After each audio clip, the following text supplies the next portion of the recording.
The scissors made a sound like tearing paper when they cut through her father's last gift. Madison Harper would remember that sound forever, sharper than the jeers, louder than her thundering heartbeat, more final than the moment she decided to destroy them all. She stood in the center of Preston Academy's cafeteria, October sunlight streaming through tall windows onto the ruined remains of her JROTC uniform. 200 students held their phones high, recording her humiliation.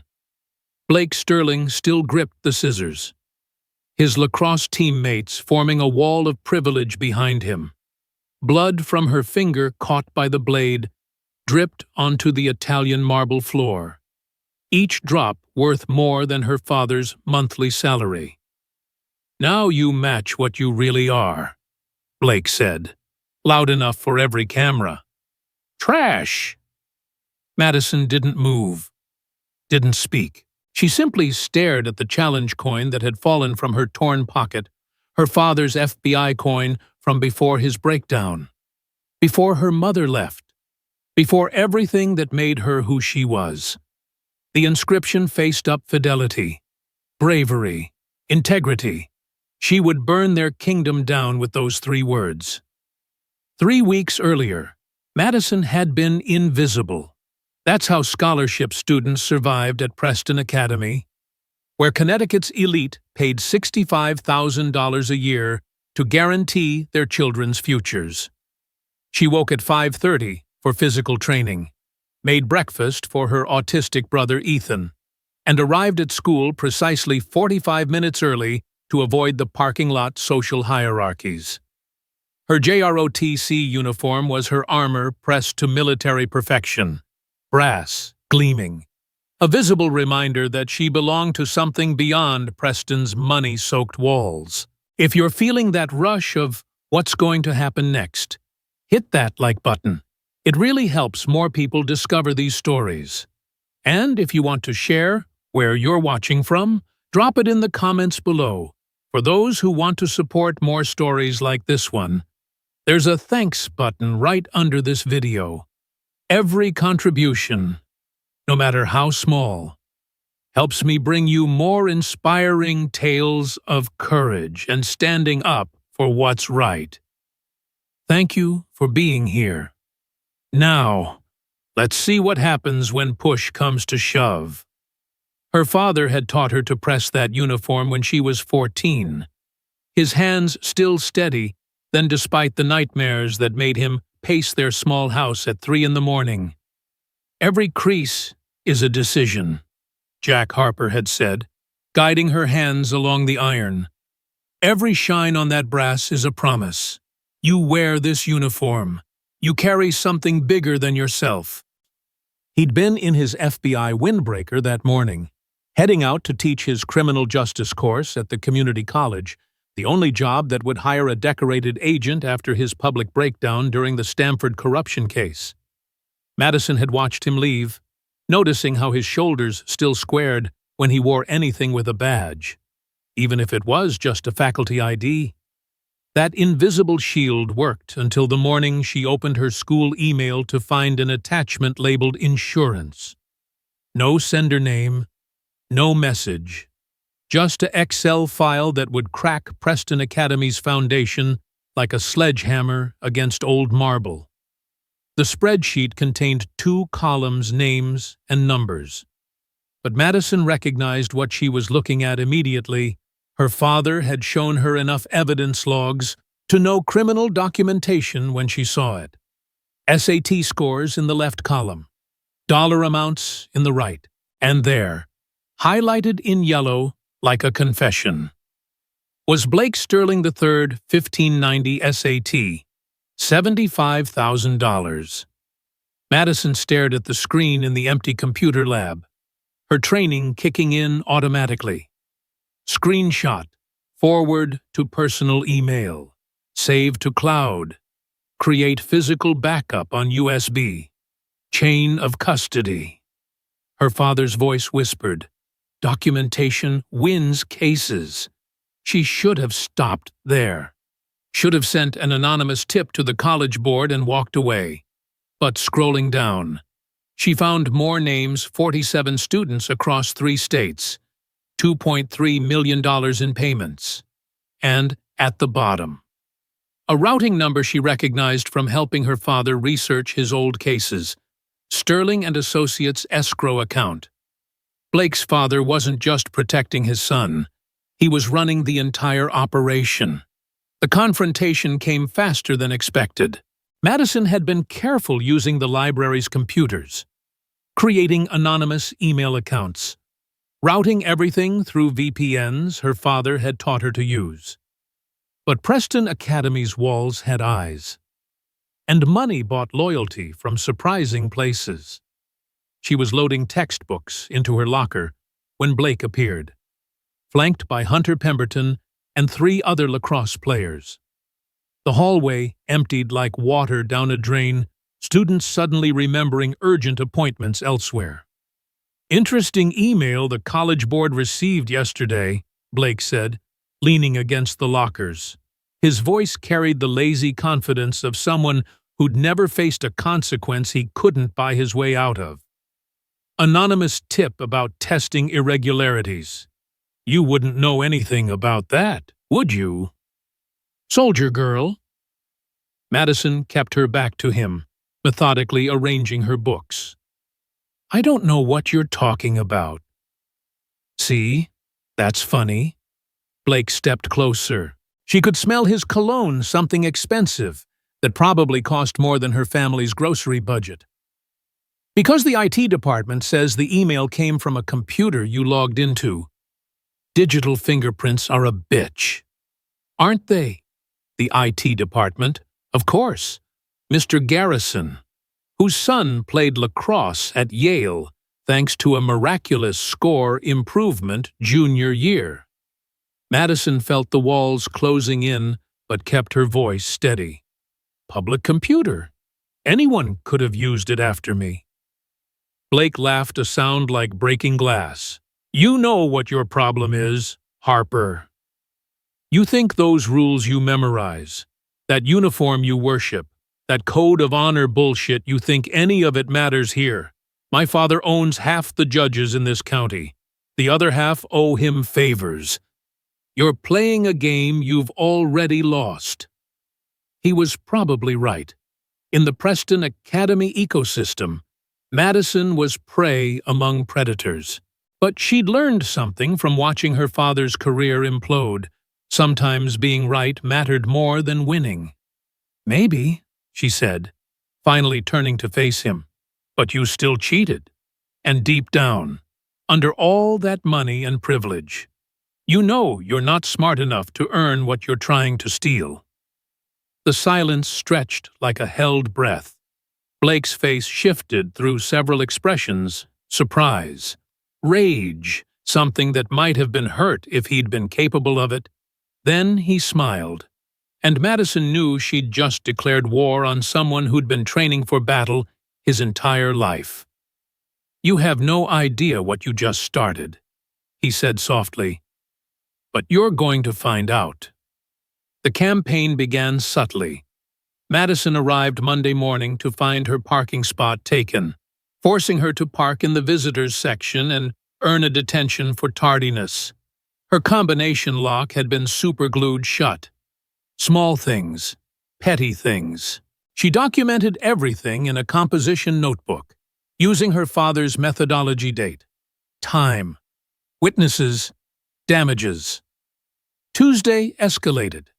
A dead rat in her JROTC locker, positioned on top of her pressed uniform. The smell hit her like a physical blow, sending other students gagging into the hallway. She photographed it before disposal, noting the precision of the placement. Someone had used her uniform schedule against her. Everything okay. Commander Harper, Mrs. Walsh, her AP history teacher, had noticed her standing frozen in the hallway. "Yes, ma'am," Madison replied automatically, then caught herself. Mrs. Walsh was one of the few teachers who treated scholarship students like humans. "Actually, no, but I'm handling it." Mrs. Walsh studied her with eyes that had seen too many Preston Academy casualties. My classroom is always open if you need a safe space. And Madison document everything. Everything. So she knew. Of course she knew. In a school like Preston, teachers learn to read the signs of systematic destruction. How many students had Mrs. Walsh watched get ground down by the machinery of privilege? Wednesday brought the first physical threat. Madison was walking Ethan to his elementary school when a black Range Rover pulled alongside them. The window rolled down to reveal Hunter Pemberton, Blake's right hand and enforcer. "Cute kid," Hunter said, his tone conversational. "Be a shame if something happened on his walk to school. You know how dangerous traffic can be." Ethan, beautiful in his inability to recognize threats, waved at the car. "Madison, that man has the same backpack as Jeremy from my class." "That's nice, buddy," Madison said, her voice steady despite the rage building in her chest. She memorized the license plate, the time, the exact words. When the Range Rover pulled away, she called in sick to first period and spent an hour teaching Ethan new routes to school, new safety protocols, new emergency procedures. That afternoon, she broke her own rules and confronted Blake directly. She found him in the athletic center, running passing drills with casual perfection. "You come near my brother again, and I'll end you," she said, loud enough for his teammates to hear. Blake caught the ball one-handed, grinning. "Threats, Harper. That doesn't sound very honor code of you. Besides, I have no idea what you're talking about. Hunter just mentioned seeing you this morning. Said your brother seemed sweet. We should all look out for each other's families. Don't you think?"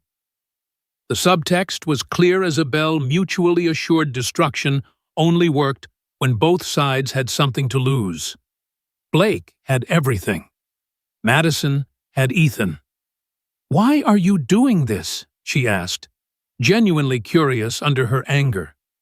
"You already won the genetic lottery. Rich parents, athletic talent, guaranteed legacy admission. Why cheat? Why risk it?" For a moment, Blake's mask slipped. She saw something raw underneath pressure. Maybe. Or fear. Or the terrible weight of never being enough for parents who purchased perfection. "You wouldn't understand," he said quietly. Then louder. For his audience, "Some of us have expectations to meet, standards to maintain. We can't all be charity cases proud of our participation trophies." Madison felt the insult like a physical blow, but refused to show it. "At least my trophies are real." She turned and walked away, feeling crosshairs on her back with every step. Thursday was quiet. Too quiet. Madison moved through her classes in a state of hypervigilance, waiting for the next assault. Nothing came. Even Blake ignored her in the hallways, looking through her like she'd ceased to exist. The silence felt more threatening than any dead rat or veiled threat. That evening, she found her father in his study, grading papers under the single desk lamp they could afford to run. Jack Harper looked older than his 45 years, gray threading through hair that had once been regulation perfect. But his eyes were still sharp when Madison told him everything. "You could have come to me sooner," he said when she finished. "You have enough to deal with." Madison replied. They both knew what she meant: the medical bills, the therapy sessions, the careful balance of medications that kept him functional enough to work. Jack was quiet for a long moment. Then he pulled out a yellow legal pad and began writing. "Okay, here's what we're going to do. First, back up all your documentation, physical and digital copies, stored separately. Second, file a formal complaint with the school administration. Create a paper trail. Third, Dad, they own the administration. They own the police. They own everything. They don't own the FBI. Madison stared at him. Dad, no! You can't. Your career is already over. Jack's voice was gentle but firm. Madison, I spent 15 years learning how corruption works, how it protects itself, how it convinces good people to stay quiet. I stayed quiet once, and it nearly killed me. I won't watch it kill you too. He pulled out his old contact book, pages soft with age. Tom Thompson still runs the Hartford field office.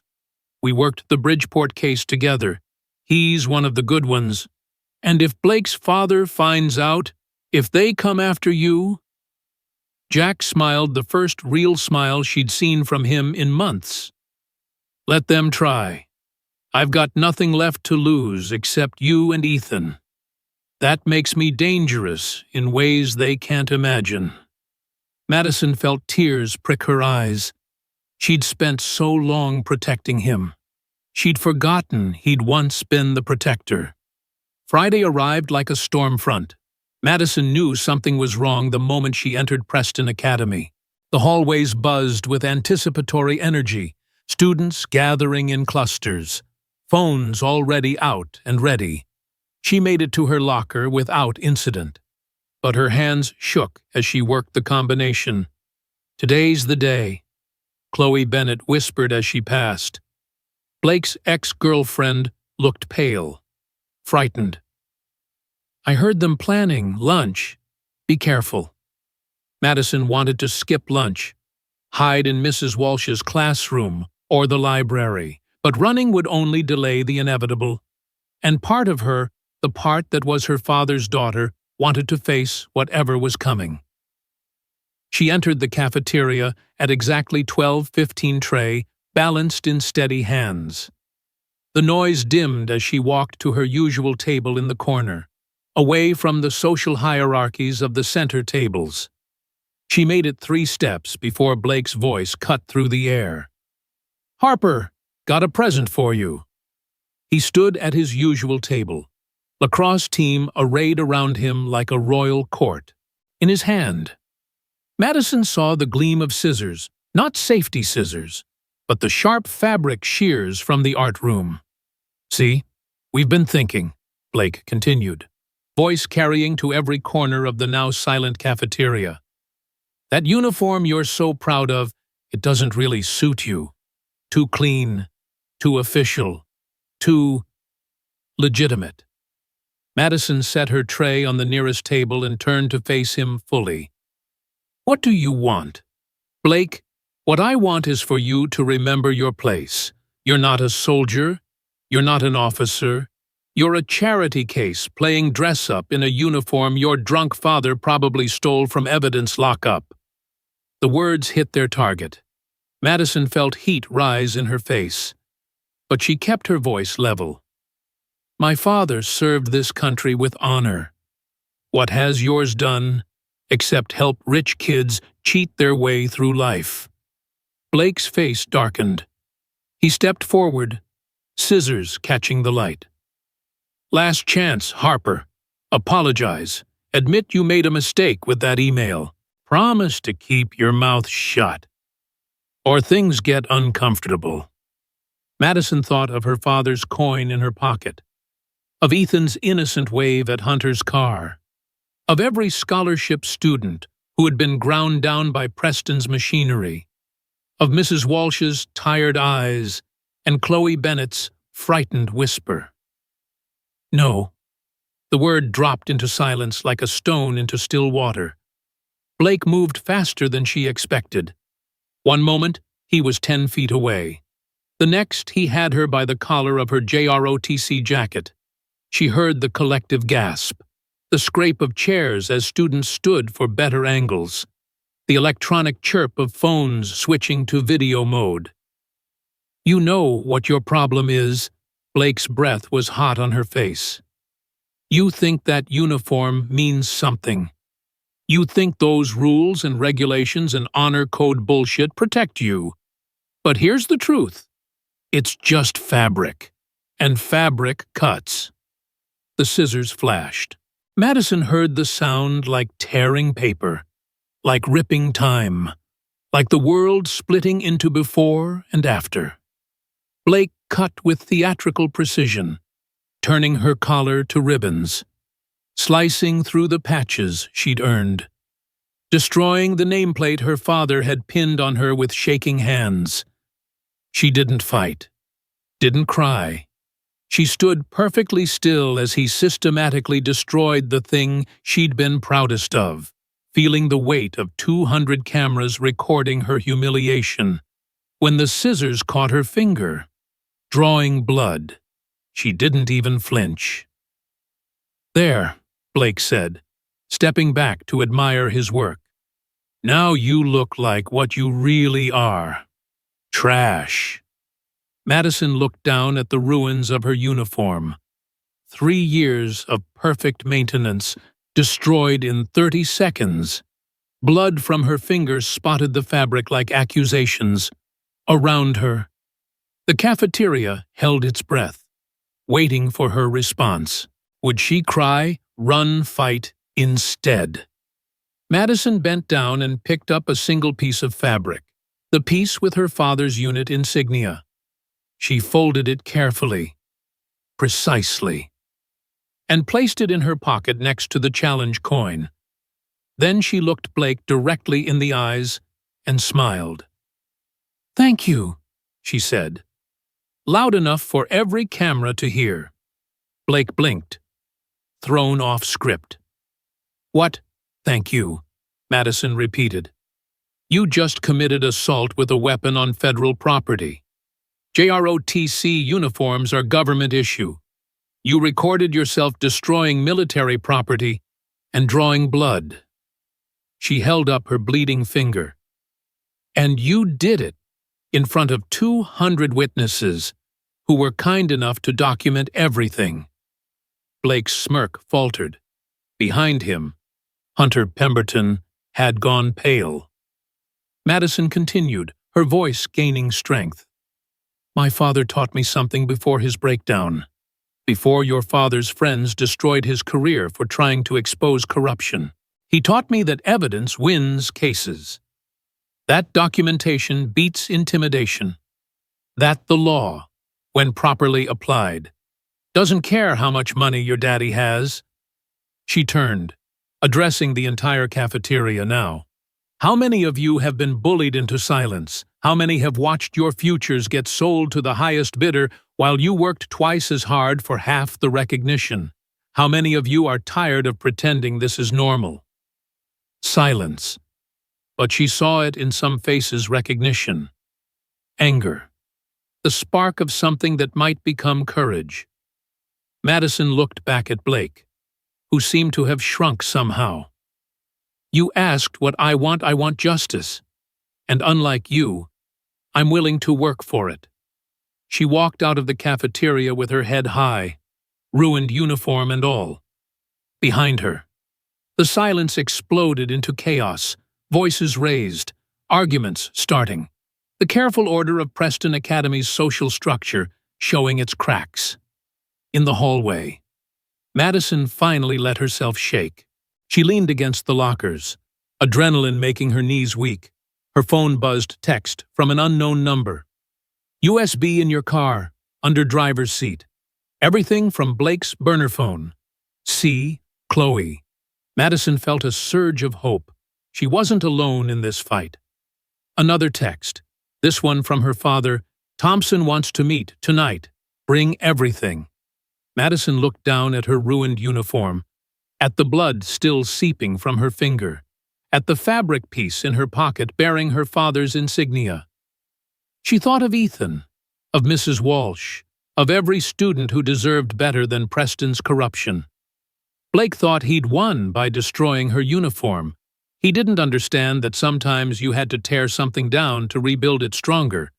But first, she had evidence to secure and a case to build. Madison Harper was her father's daughter, and she'd learned from his mistakes. This time, the corruption would face consequences. This time, the documentation would be airtight. This time, she'd win. The war for Preston Academy had begun, and Madison had just fired the first real shot. Everything that came next, the FBI raids, the federal indictments, the collapse of a multi-million-dollar criminal enterprise, started with a girl standing in a hallway, blood on her hands and justice in her heart. She didn't know that yet. All she knew was that her uniform could be replaced. Her integrity couldn't. And that made all the difference. Madison sat in the FBI field office conference room, her ruined uniform in an evidence bag on the table between her and Special Agent Tom Thompson. He hadn't changed much since she was 12, same methodical movements, same way of making notes in margins that drove her father crazy during their partnership. But his eyes were older, carrying the weight of every case that went sideways, every good agent lost to the system they'd sworn to protect. "Your father saved my life in Bridgeport," Thompson said, not looking up from the USB drive contents displayed on his laptop. "Took a bullet meant for me. Did he ever tell you that?" "No," Madison said quietly. Her father never talked about the heroic parts, only the failures. "Sterling's organization is bigger than we thought." Thompson turned the laptop toward her. 47 schools, 3 states, 2.3 million in confirmed payments. This isn't just SAT scores, it's AP exams, subject tests, even fabricated extracurriculars. Your evidence cracked open something we've been circling for 2 years. Madison stared at the spreadsheet, seeing her classmates' futures bought and sold like commodity futures. "How long until you move?" "Tomorrow morning, 6 a.m., simultaneous raids on 17 locations." Thompson closed the laptop. "Madison, I need you to understand something. Once we move, there's no going back. The Sterlings will throw everything at you lawyers, private investigators, media manipulation.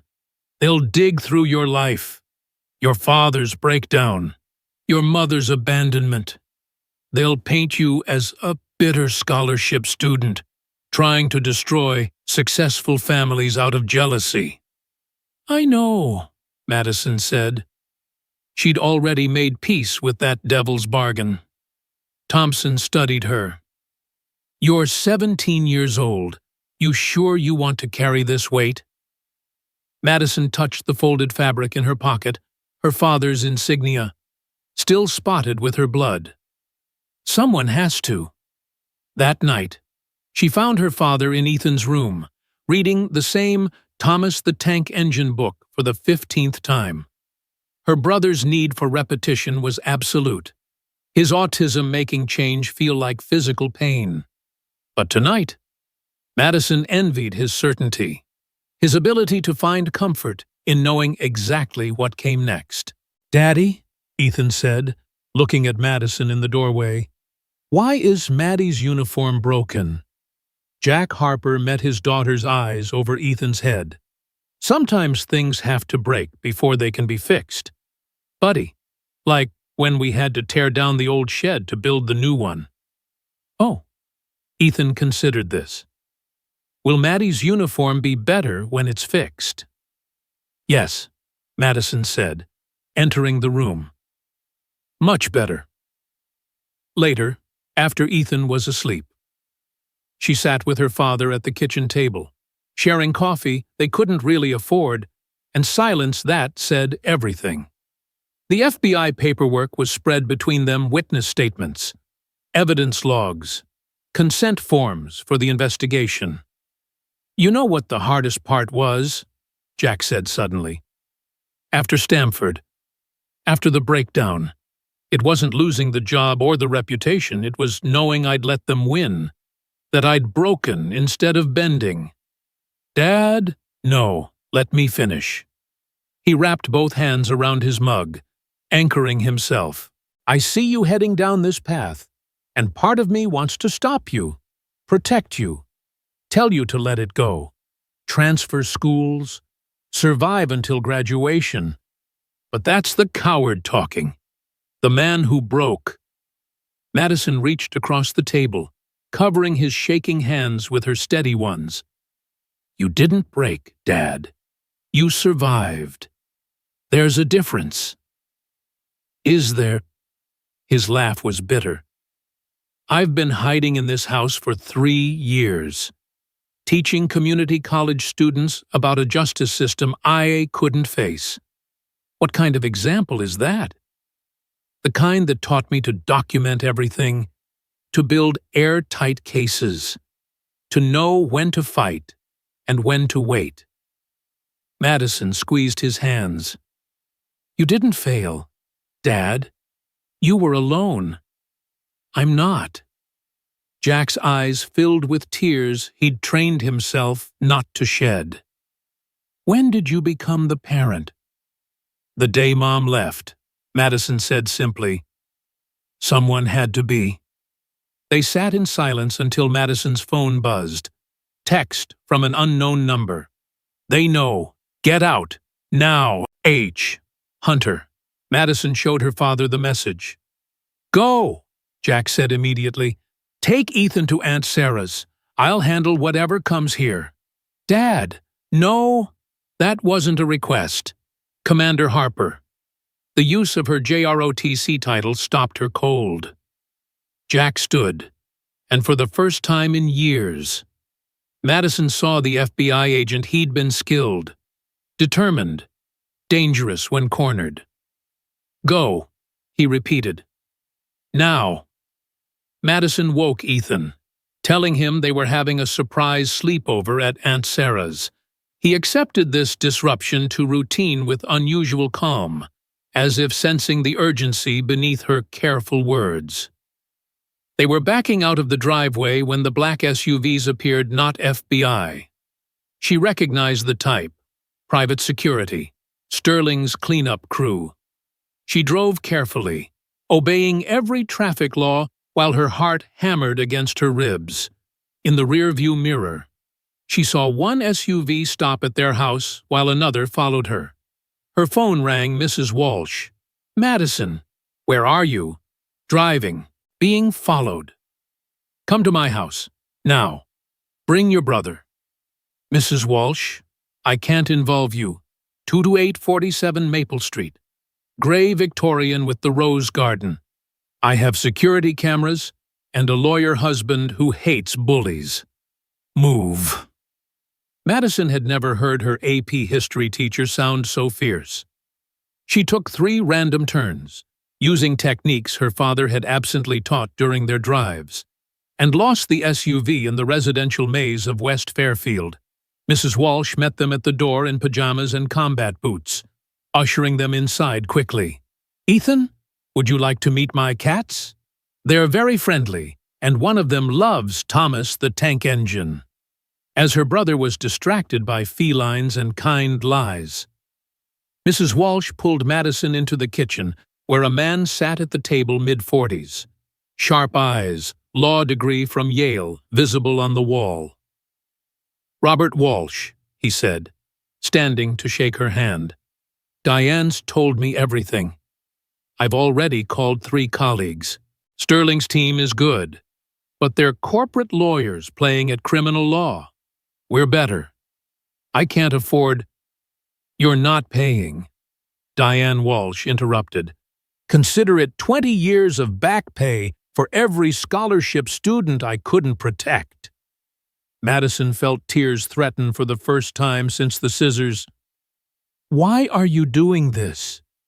"Because I've taught at Preston for 2 decades, Diane said softly. "I've watched the Sterling machine destroy dozens of bright kids. Scholarship students who mysteriously failed classes. Athletes who suddenly tested positive for drugs they'd never taken. Kids who fought back and found their families audited. Their parents fired. Their siblings rejected from programs they'd qualified for." Robert Walsh pulled out a legal pad. "By my count, Gregory Sterling has committed mail fraud, wire fraud, bribery, extortion, and conspiracy. That's federal time, real federal time. but only if we protect our witness. Madison's phone buzzed. Her father, "Handled. Thompson has what he needs. Stay safe." She showed them the text, and Robert smiled a shark's grin that reminded her why lawyers scared even criminals.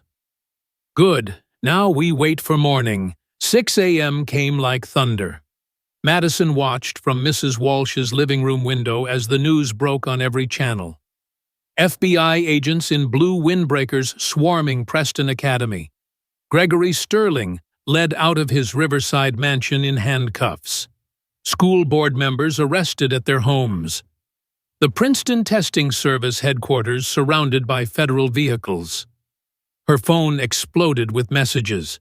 Students who'd never spoken to her sending support. Parents demanding explanations. Media requests flooding in. She turned it off, focusing on Ethan building block towers with Mrs. Walsh's cats weaving between them. "Maddie," he said without looking up, "are the bad people going to jail?" "Yes, buddy. The bad people are going to jail." "Good. Can we go home now?" Home, where reporters were probably already camped out, where their small life would be dissected for public consumption, where her father was probably fielding death threats from families whose futures had just evaporated. "Soon," she lied. The call came at noon. Thompson's voice was professionally satisfied. 17 locations raided, 43 arrests. Hunter Pemberton is singing like a choir boy, full immunity deal, in exchange for 3 years of testimony. Hunter flipped. Madison couldn't hide her surprise. Took about 15 minutes once he realized Daddy's money couldn't buy him out of federal conspiracy charges. He's got records going back to freshman year. Videos, texts, recorded conversations. Kid documented his own crimes like he was building a portfolio. Of course he did. At Preston, even crime was an achievement to list on applications. "What happens now?" Madison asked. Now the lawyers take over. You'll need to testify, multiple depositions, probably 18 months of legal procedures. It's going to be brutal. Madison, they'll come at you with everything." "I know." "No," Thompson's voice gentled.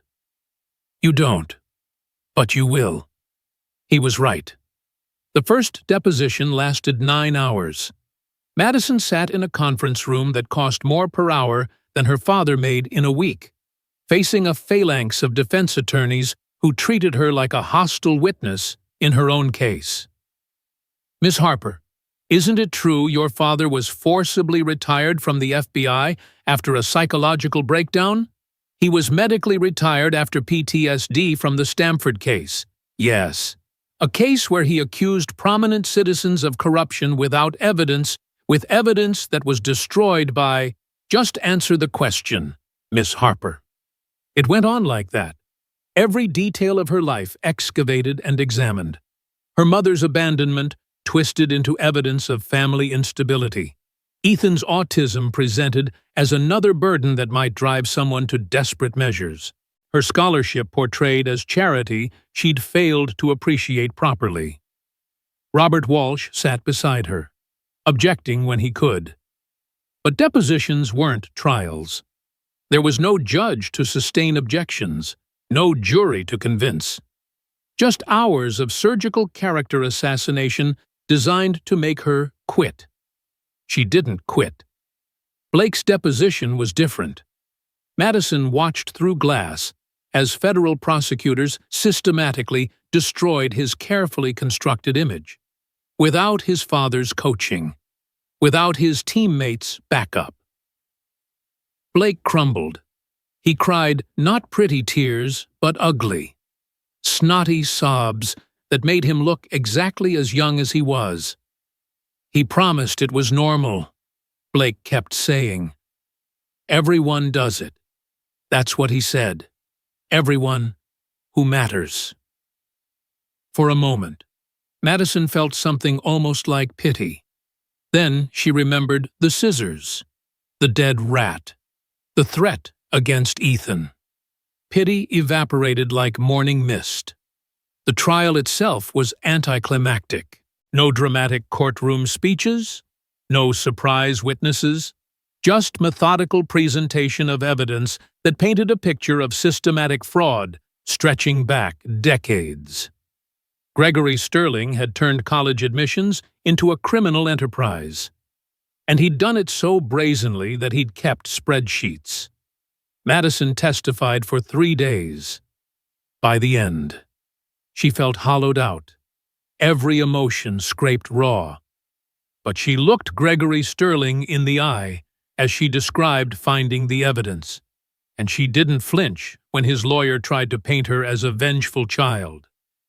"I'm not vengeful," she said during redirect. "I'm tired. Tired of watching rich kids buy what others earn. Tired of seeing talent crushed by entitlement. Tired of pretending this is normal. If that makes me vengeful, then I guess I am." The verdicts came down 2 weeks before Christmas. Gregory Sterling, guilty on all counts. 15 to 20 years federal prison. Blake Sterling, guilty of assault, criminal mischief, conspiracy. 18 months federal prison, 5 years probation. The other defendants fell like dominoes, school administrators, test proctors, parents who'd thought their money made them untouchable. 23 convictions in total, $2.5 million in restitution. Madison sat in the courtroom as the verdicts were read, feeling nothing but empty. She'd won. They'd all lost. Nobody felt like celebrating. After, in the courthouse bathroom, she found Chloe Bennett fixing her makeup with shaking hands. "I'm sorry," Chloe said, "for not speaking up sooner, for letting it get so bad. I knew what Blake was capable of, and I just protected myself." "You gave me the evidence," Madison reminded her. "That took courage." "No," Chloe's laugh was bitter. "Courage would have been stopping him before he hurt you, before he hurt others. I was a coward who did one right thing at the end." Madison thought about that, how heroism was usually just ordinary people finding their limit and pushing past it. One right thing can be enough, if it's the right thing.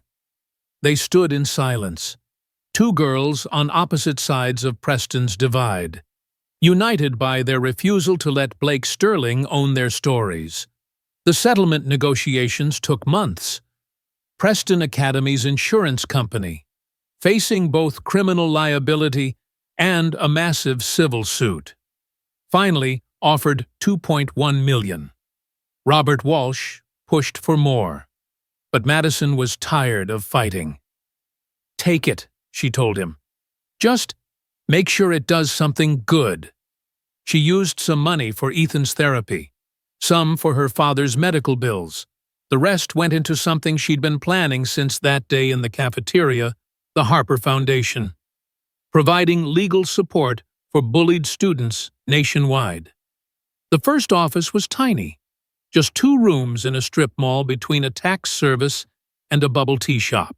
Madison spent her senior spring there instead of at prom, setting up systems, reviewing cases, learning how many students suffered in silence at schools across the country. Her first client was Isabella Reyes, 15 years old, standing in the doorway with a torn backpack and a black eye she'd tried to cover with her mother's concealer. "I heard you help kids like me," Isabella said, voice barely above a whisper. "Define kids like you," Madison said gently, gesturing to a chair. "Kids who fight back. Kids who won't shut up. Kids who—" Isabella's voice broke. "Kids who are tired of being afraid." Madison poured her a cup of tea, good tea. Not the institutional stuff that tasted like disappointment. "Tell me everything. Start from the beginning. And Isabella, we document everything here. Every bruise, every threat, every moment they tried to break you. As Isabella talked, Madison took notes in her father's style, methodical, thorough, building a case that would stand up in any court. She thought about Mrs. Walsh opening her door at midnight, about Robert working pro bono because it was right, about her father facing down Sterling's security team alone, about how courage was contagious if you let it be. But the real victory was smaller, quieter. It was Isabella Reyes getting into MIT on her own merits. It was the support group that met Tuesday nights in their office, sharing stories and strategies. It was her father, teaching a seminar on investigative techniques at Quantico again, his hands steady as he demonstrated evidence collection. Madison's phone buzzed. Text from an unknown number, she got a lot of those now. My daughter's being bullied at her prep school. They say there's nothing they can do. Please help. Madison smiled, typing back quickly. We document everything. Can you come in tomorrow? She walked across Georgetown's campus, past students who didn't know her story, toward a future she'd carved out with scissors and determination. Her new JROTC uniform was pristine, but she kept the old one in her closet, torn fabric and bloodstains and all. Scars told stories. Her father had taught her. The ones on fabric, the ones on hearts, the ones on systems that thought themselves untouchable. Madison Harper had plenty of scars now. She was proud of every single one. But paper could be taped. Fabric could be sewn. And sometimes, tearing something down was the only way to build it better. Madison Harper knew that now. She'd learned it the hard way.